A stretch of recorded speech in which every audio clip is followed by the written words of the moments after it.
Hello बच्चों, कैसे हैं आप। उम्मीद करता हूँ आप सब अच्छे होंगे, बेहतर कर रहे होंगे, खुश होंगे। चलिए, तो आप लोगों ने कमेंट में भेजा था कि ये चैप्टर जो पूरा हुआ है इसका रिवीजन करा दूँ। चलिए, तो आज रिवीजन शुरू करते हैं। So students, do you know what name can be given to acid, bases and salts together? Yes, you are right. These are called as electrolytes. क्या कहलाएंगे? Electrolytes. ओके? क्यों कहला? इन तीनों में खास बात क्या है, सिमिलरिटी क्या है? इन तीनों में सिमिलरिटी ये है, इलेक्ट्रोलाइट इसलिए कहलाते हैं एक्वा सॉल्यूशन में और मोल्टन स्टेट में ये आयंस देंगे। क्या देंगे? आयंस। आयंस देने की वजह से इसके अंदर से करंट क्या होती है? पास हो जाती है। 9th में हमने एक चुटकुला बनाया था, इन्हें याद करने के लिए। Madam C pen from Japan, madam C pen from Japan, cation positive, anion negative, cation positive, anion negative. So these are called as electrolytes because they can conduct electricity in aqueous solution or in molten state. Okay. Difference क्या होगा? Acid क्या देंगे? H plus ion देंगे। Base क्या देंगे? OH ion देंगे। Salt में acid H plus ion देंगे और ना ही OH आयन देंगे, बल्कि ये क्या देंगे? केटायन और अनायन देंगे। ठीक है। कुछ सवाल बच्चों ने पूछा था कि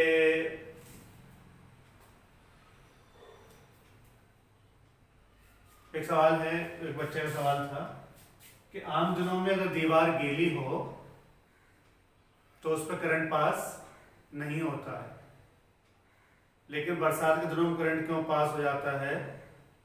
तो इसका जवाब है during rainy season various acids are present due to dissolution of non metal oxides. For example, when sulfur dioxide dissolved in water, it gives sulfurous acid। पहले क्या बनेगा? Sulphuric acid. फिर एयर की ऑक्सीजन इससे रिएक्ट कर जाएगी, क्या बन जाएगा? Sulphuric acid. और ये सल्फ्यूरिक एसिड जो है एयर के साथ, पानी के साथ आता है जो एसिड रेन को जन्म देता है। ठीक है। Due to this reason, during rainy season, iron articles gets rusted because in presence of acid or other electrolytes, rusting becomes very fast. Rusting becomes very fast. Okay? अगला रिवीजन जो topic है बहुत इंपॉर्टेंट है। बच्चों ने सवाल पूछा कि एक दफा डेफिनेशन लिखने को आ गई। What do you mean by Arrhenius acids and bases? Arrhenius acids and bases, इनका पूरा नाम था सवांते अगस्टस आर्हीनियस। तो एक्चुअली जो हम डेफिनेशन दे रहे हैं ये आर्हीनियस ने ही दी थी। इन्होंने कहा था जो H प्लस आयन देंगे एक्वस सॉल्यूशन में हम उनको एसिड कहेंगे, और जो OH आयन देंगे हम उनको बेस कहेंगे। यही डेफिनेशन किसकी थी? आर्हीनियस की थी। एसिड की फिजिकल प्रॉपर्टी याद कर लीजिए, क्या था? They are corrosive in nature, sour in taste, conductor of electricity, high density. इसका उल्टा किसम हो जाएगा? Bases and alkalis. Acids are sour in taste, then bases and alkalis are bitter in taste। कैसे पता चला था? पिछले लेक्चर में हमने देखा था, जो इसका चैप्टर पूरा किया था। इसका बहुत बढ़िया एग्जाम्पल क्या था? सोप था। सोप कैसा होता है? यस, मम्मा का सम कड़वा होता है, तो मुंह में चला जाए छोटे पे तो कान वान खींचे गए होंगे। और दूसरा क्या था? बेसिस आर सोपी इन टच, चिकने होते हैं छूने में, साबुन भी छूने में चिकना होता है। Conductor of electricity, corrosive in nature, high density. अब यहाँ पर एक सवाल जो बहुत इंपॉर्टेंट आता है, what are weak acids and what are strong acids. तो एसिड की डेफिनेशन किस पर टिकी हुई है? H+ आयंस पर। जो ज्यादा H+ आयन देंगे वो क्या कहलाएंगे? स्ट्रॉन्ग एसिड, और जो कम देंगे वीक एसिड। तो अगर हम देखें गौर से, हमारे पास HCl है, ये क्या देगा? H+Cl-। हमने ये भी सीखा था कि H+ अकेला एग्जिस्ट नहीं करता है, ये हाइड्रोनियम आयन की शक्ल में मिलता है। हम लोग 11वीं क्लास में देखेंगे, इसमें क्या है एक्चुअली, कोऑर्डिनेट बॉन्ड बनता है, और ये जो चीज बनके तैयार हो रही है हम इसको क्या कहेंगे? Hydronium ion. अब जरा गौर से देखो, H2SO4 भी एसिड है, क्योंकि क्या दे रहा है? अब अंदाजा लगाओ, एक ही कंसंट्रेशन के लिए इन दोनों में से कौन स्ट्रांग होगा? You are right, sulphuric acid, क्योंकि ये H+ आयन 2 टाइम्स दे रहा है। कितना टाइम्स दे रहा है? 2 टाइम्स। एक सिंगल बैरल बंदूक, एक डबल बैरल बंदूक, कौन ज्यादा घातक होगी? यस, यू आर राइट, क्योंकि डबल बैरल वाली। तो जितने H+ आयन ज्यादा होंगे वो स्ट्रॉन्ग एसिड होंगे। किसी बच्चे का सवाल था मिनरल एसिड्स क्या होते हैं, तो जो माइन से निकाले जाते हैं, जिनकी माइनिंग की जाती है, सिंथेसाइज किया जाता है, उसे मिनरल एसिड्स कहते हैं। लैब में जो घुसेंगे तो सबसे पहले आपको मिनरल एसिड नजर आएंगे, ठीक है? Sulphuric acid, hydrochloric acid, nitric acids, ठीक है? सल्फ्यूरिक एसिड को किंग ऑफ केमिकल्स कहा जाता है। Sulphuric acid is called as king of chemicals, okay? अब वीक एसिड के एग्जाम्पल क्या क्या थे? Organic acids are the examples of weak acids. Organic acid किसे कहा था? जिन्हें हम खा सकते हैं और जो हमारी बॉडी में मौजूद होते हैं। Our whole body is constituted by amino acids. Different types of amino acids combined together, they form various proteins. ये यूं कहें प्रोटीन का डाइजेशन होगा तो क्या बनेंगे? अमीनो एसिड्स, ठीक है? अब कुछ जो ऑर्गेनिक एसिड्स हैं जिनको हम खा सकते हैं, जो edible, EDIBLE, edible acids are those acids which can be taken as diet. ये बहुत इंपॉर्टेंट सवाल है। तो एसीटम जो होता है,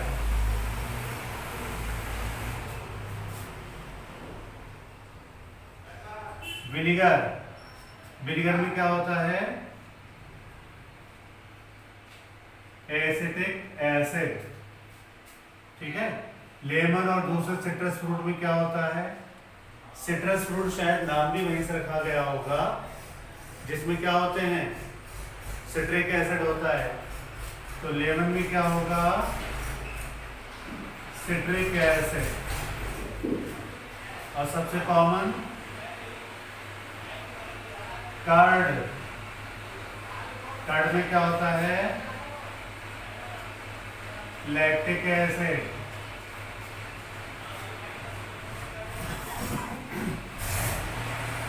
ठीक है? सिरके में क्या हुआ? Acetic acid. लेमन में क्या हुआ? Citric acid. कर्ड में क्या हुआ? Lactic acid. और इमली जो होती है, टैमारिन, इमली में क्या होता है? Tartaric acid. अब बताओ जरा, कोल्ड ड्रिंक्स में कौन सा होगा? You are right, carbonic acid, carbonic acid. Apple में कौन सा होता है? Malic acid. और जो सबसे इंपॉर्टेंट है, टोमेटो, टोमेटो, टोमेटो, टोमेटो में क्या होगा? ऑक्सैलिक एसिड, और इसलिए कुछ बच्चे पसंद नहीं करते हैं, टमाटर निकाल के फेंक देते हैं, सिंचान की कसम। ठीक है, टोमेटो। और एक इम्पोर्टेंट है यहाँ पर, हम ऐसे बलून बनाएंगे, इसका मतलब कई इम्पोर्टेंट टॉपिक है, जनरल टॉपिक है। हमारे घरों में जो फिनोल का इस्तेमाल होता है गंदी सी जगह साफ करने के लिए, फिनोल या फिनाइल कहते हैं, इसका नाम है केमिस्ट्री में कार्बोलिक एसिड। फर्क समझिएगा, कार्बोलिक एसिड और कार्बोनिक एसिड। तो ये सोर्स पूछ लेता है कि बताइए कहाँ पर जो है कौन कौन से एसिड, ये अक्सर सवाल आ जाता है। सिरके में कौन सा एसिड होता है, लेमन में कौन सा होता है, कर्ड में कौन सा होता है, tartaric acid, cold drinks, tomato, है ना। और बस एक बार ध्यान करिएगा, हमारा शरीर कैसे बना है? प्रोटीन से। और प्रोटीन किसके कॉम्बिनेशन से बनती हैं? Different amino acids, different amino acids. ठीक है, अब जरा बात कर लें, ये भी एग्जाम के अगला वाला टॉपिक है, वीक एसिड्स और वो sorry weak base and strong base. कुछ याद आया? स्ट्रॉन्ग बेस को क्या नाम दिया था? Alkalis. Strong base are called as alkalis. तो अल्कलीज के एग्जाम्पल कौन कौन से हैं? दो तीन याद कर लीजिए। अल्कलीज और strong bases are sodium hydroxide, potassium hydroxide, these are called as alkalis, strong base. weak bases और simple bases, सबसे important क्या है? NH4OH, ammonium hydroxide. दूसरा क्या है? Aluminium hydroxide. ये इतना माइल्ड होता है कि हम इसको खा सकते हैं। बाजार में डाइजीन नाम की एक दवा होती है, तो वो एसिडिटी को दूर करने के लिए इस्तेमाल करते हैं। ठीक है, तो इसलिए इतनी माइल्ड होती है, अगर हम पी जाए तो ये चिकना कर देती है हमारे डाइजेस्टिव सिस्टम को और नुकसान भी नहीं पहुंचाती। दूसरा आप लोग समझ गए होंगे, milk of magnesia, magnesium hydroxide, ferric hydroxide. बाजार में फेरियम नाम की दवा मिलती है, उसमें ये होता है, छोटे बच्चों को आयरन का सिरप बनाने में इस्तेमाल करते हैं। ठीक है, तो क्या हो गया? Ammonium hydroxide, aluminium hydroxide, magnesium hydroxide, these are the examples of weak bases, right? चलते चलते एक चीज और याद कर लेते हैं, इंडिकेटर्स क्या थे? Indicators are those chemical substances which are used to detect the what medium, acidic, basic और न्यूट्रल। सबसे कॉमन एग्जांपल किस इंडिकेटर का क्या है? लिटमस। दूसरा फिनोल्फ्थालीन। ठीक है, नेचुरल इंडिकेटर्स क्या क्या थे?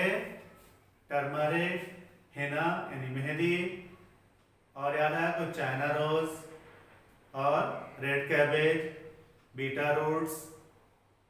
और दूसरा वर्ड इस्तेमाल किया था हमने, olfactory indicators. Olfactory indicators are those indicators which have their specific smell in particular medium, right? अच्छा, एक सवाल, ये वीडियो लंबा हो जाएगा, बच्चे कहते हैं बहुत लंबी वीडियो हो जाएंगे तो हम कैसे याद करेंगे। बस एक चीज और याद रखिएगा, मेथड ऑफ प्रिपरेशन जरूर याद कर रहे हैं। सोडा लाइम को क्लोरल-अल्कली प्रोसेस से बनाते हैं, वॉशिंग सोडा को सॉल्वे प्रोसेस या सॉल्वे अमोनिया प्रोसेस भी कहते हैं। दूसरा वॉशिंग बेकिंग सोडा को भी इसी से बनाएंगे। Bleaching powder has a clever method. Bleaching powder का केमिकल नेम क्या होगा? Calcium oxychloride, calcium oxychloride. Sodium hydroxide को सोडा लाइम, वॉशिंग सोडे को sodium carbonate decahydrate, sodium carbonate decahydrate. Okay, चलिए, तो ये चैप्टर का ऑलमोस्ट जो है, एक चीज इसमें और बच्चों ने पूछी थी वो पूरी कर दूं। डाइल्यूट वर्सेस नाइट्रिक के वो कंसंट्रेटेड पूछ रहे थे। वो देखिए, मेरे पास अभी इक्विपमेंट नहीं है, जो आप लोगों ने कमेंट किए थे वो मैंने अपनी कॉपी पे नोट कर लिए हैं, तो जितने मैं समझ पाया हूँ वो बता रहा हूँ। तो डाइल्यूट का मतलब क्या होगा, इसमें सॉल्यूट कम होगा, सॉल्वेंट क्या होगा, ज्यादा होगा। जैसे हमने कह दिया फीकी चाय मीठी चाय, तो फीकी चाय का मतलब आ रहा है उसमें शक्कर कम होगी, पानी क्या होगा, ज्यादा होगा। तो डाइल्यूट एसिड का मतलब क्या हुआ, इसमें एसिड कम होगा, पानी क्या होगा, ज्यादा होगा। गलती से अगर उंगली पे गिर भी जाए तो उंगली को नुकसान नहीं पहुंचाएगा, ठीक है, ये हर्टिंग ज्यादा नहीं होगा, नुकसान ज्यादा नहीं पहुंचाएगा। और एक सवाल और है इसमें छोटा सा, जो दोनों में कॉमन है, मेटल नॉन मेटल में और एसिड्स में। वो कहते हैं name the gas which release when acids react with metals. ये बहुत कॉमन सा सवाल है, आसान सवाल है, एग्जाम में खूब आता है। कौन सी गैस रिलीज होगी, hydrogen, Zn plus HCl, ZnCl2 plus H2। तो कौन सी गैस रिलीज होगी, हाइड्रोजन।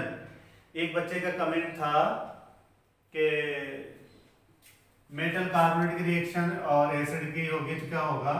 मान लीजिए हमारे पास क्या है, CaCO3 प्लस H2SO4, ये चचा शाहजहां की रूह को बहुत नुकसान पहुंचा रही होगी। CaSO4 plus H2O plus CO2। कुछ याद आया, जिस रिएक्शन में कार्बन डाइऑक्साइड रिलीज होती है उसको हमने क्या नाम दिया था, डीकार्बोक्सिलेशन रिएक्शन, डीकार्बोक्सिलेशन रिएक्शन, ठीक है। और बच्चों ने एक चीज और पूछी चलते चलते, न्यूट्रलाइजेशन रिएक्शन क्या होगी। Those reactions in which acids are neutralized by base or bases are neutralized by acids। अब जरा हाई लेवल की बात ये करें कि एसिड बेस की जब रिएक्शन होगी तो pH वैल्यू क्या होगी, 7 के आसपास आ जाएगी। फर्स्ट करो NaOH प्लस HCl, क्या बना, NaCl प्लस H2O। देखो बेटा यहां से क्या बना H, यहां से क्या बना OH, क्या बना OH। और आर्यवीय चाचा क्या कह रहे थे, जो H प्लस आयन देंगे वो एसिड और जो H आयन देंगे वो बेस। तो एक्चुअल रिएक्शन किसके बीच है, H प्लस आयन और OH आयन के बीच। So neutralisation reactions are those reactions in which acids are neutralized by base or bases are neutralized by acids, and during this reaction salt plus water are formed. And another important feature of this reaction is that it is highly exothermic, it is highly exothermic। तो ये बच्चों की demand थी, मैंने पूरा कर दिया, हल्का सा रिवीजन किया है। जैसे आप लोग कमेंट कर रहे हैं बहुत अच्छा लग रहा है। किसी बच्चे ने शिकायत की कुछ ब्लड हो गया था वीडियो, तो हम उसको दोबारा से एडिट करेंगे। उन सब बच्चों का बहुत बहुत शुक्रिया, बेहतरीन कमेंट आए। एक वो बच्चा कहने लगा कि सर आपके उसमें कोई अनलाइक वाला नहीं है, तो मैंने कही तो आपकी मोहब्बत है भाई। और भाई देखो बहुत सारे नाम है कि दो बच्चों का नाम लूँगा दूसरों को बुरा लगेगा, तो बहुत सारे बच्चों का बहुत बहुत शुक्रिया बच्चों, आपकी मोहब्बत का शुक्रिया। और कुछ बच्चों ने कहा कि सर क्लास में पढ़ाते हैं तो बहुत मस्ती कराते हैं, तो आप लोग दुआ करिए और मेरा साथ दीजिए। जिस दिन मेरे पास 1000 सब्सक्राइबर हो जाएंगे तो मैं YouTube लाइव करूँगा, फिर आपको हंसाऊँगा, गुदगुदाऊँगा, खिलखिलाऊँगा। तो आप और हम दोनों मिलके आगे ज़रूर बढ़ेंगे, उम्मीद है। अभी हमारे पास रिसोर्सेज कम है, फिर आने वाले वक्त में ज़रूर होंगे। और सच बात तो ये इलेक्ट्रॉनिक के बारे में ज़्यादा नॉलेज नहीं थी, आप लोगों ने बहुत कोऑपरेट किया है, तो थैंक यू वेरी मच। बच्चों की डिमांड आई है कि एक बार जो है पहले चैप्टर को जो है वीडियो बना दीजिए, फिर क्वेश्चन आंसर कराएंगे। तब तक के लिए keep smiling, keep healthy. Thank you very much.